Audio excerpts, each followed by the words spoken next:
बाली उठाई एगो सात राती जावा बेघा। 7 दिने बाली उठाई 7 राती जावा बेघाई पूजबे करम राजा के उपास रहे दीदी उपास रहे आज रे भादर मास की एकादशी पूजबे करम राजा के उपास रहे दीदी उपास रहे आज रे भादर मास की एकादशी।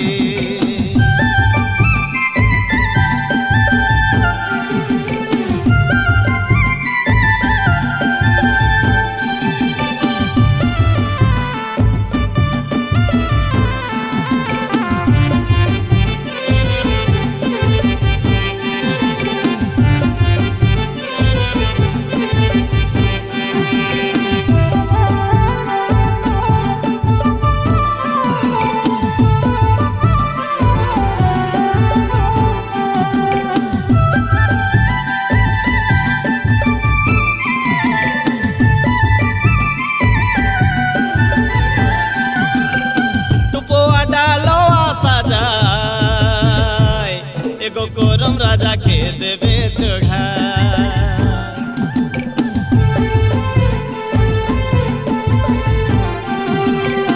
टुपुआ डालो आशा जाए एगो करम राजा के देवे चढ़ा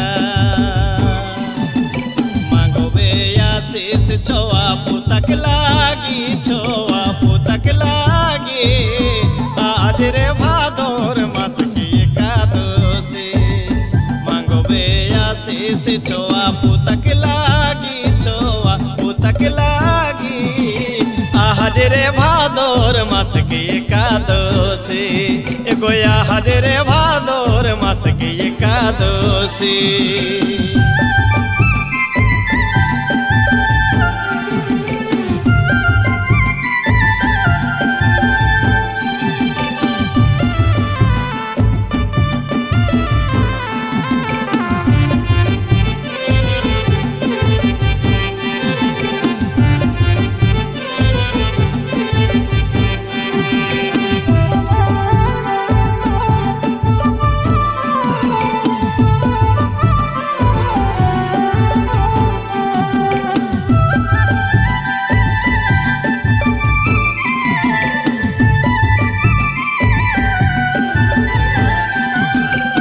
झिलमिली परी साड़ी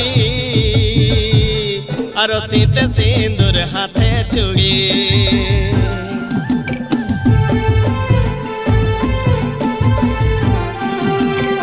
झिलमिली परी साड़ी और सीते सिंदूर हाथे चूड़ी आखोड़ा ही नाचो बेगो पाता जोड़ी दीदी पाता जोड़ी आज रे भादर मास की एकादशी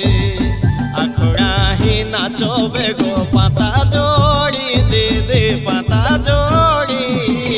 आज रे भादर मास की एकादशी एगो आज रे भादर मास की एकादशी। 7 दिने बाली उठाई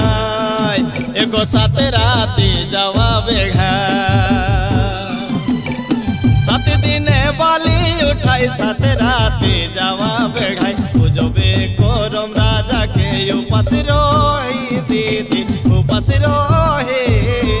आज रे भादर मास की एकादशी पूजबे करम राजा के उपास रही दीदी उपास रहे आज रे भादर मास की एकादशी एगो आज रे